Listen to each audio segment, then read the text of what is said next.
नमस्ते। आज हम वोटर लिस्ट के देशव्यापी संशोधन, जिसे एसआईआर कहा जा रहा है, उससे जुड़े विवाद की परतें खोलने जा रहे हैं। हम ये भी जानेंगे कि चुनाव आयोग ने सुप्रीम कोर्ट में अपना पक्ष कैसे रखा। इस वीडियो को अंत तक जरूर देखें ताकि पूरी बात समझ में आ सके। तो चलिए इस मामले की तह तक चलते हैं। देखिए, वोटर लिस्ट की एक देशव्यापी समीक्षा हो रही है जिसने कई कानूनी सवाल और एक बड़ी बहस छेड़ दी है। तो आखिर ये प्रक्रिया है क्या और इतना हंगामा क्यों है?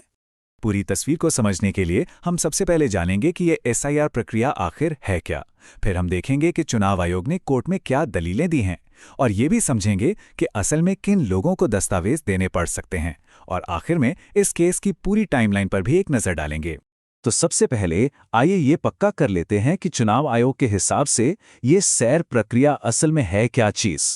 सैर यानी समरी इंटेंसिव रिवीजन, इसे एक स्टैंडर्ड प्रोसेस बताया गया है जो असम को छोड़कर पूरे देश में लागू है। इसका सीधा सा मकसद ये है कि वोटर लिस्ट एकदम सटीक और सही हो। अब देखिए, यहाँ एक दिलचस्प बात है, वो है समय।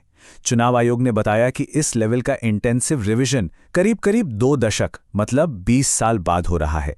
ऐसा इसलिए क्योंकि अब तक जो अपडेट्स होते थे वो ज़्यादातर सेल्फ डिक्लेरेशन पर आधारित थे। इसीलिए अब एक मजबूत शुद्धिकरण की जरूरत महसूस हुई। चलिए अब सीधे इस विवाद के केंद्र में चलते हैं और देखते हैं कि चुनाव आयोग ने सुप्रीम कोर्ट में सार प्रक्रिया का बचाव किस तरह से किया है।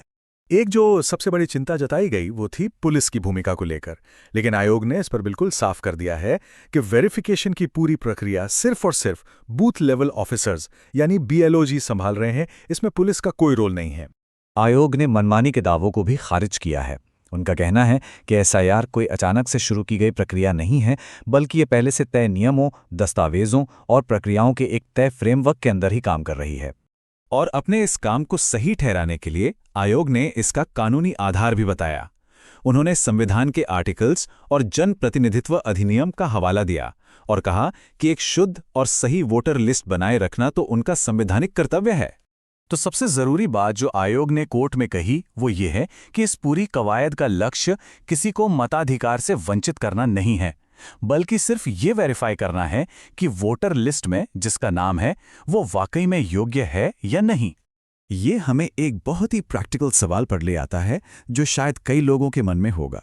तो क्या इसका मतलब ये है कि हर एक वोटर को अपने डॉक्यूमेंट्स दिखाने होंगे? इस पर आयोग ने एक बहुत ज़रूरी बात साफ की है कि हर किसी से दस्तावेज नहीं मांगे जा रहे हैं।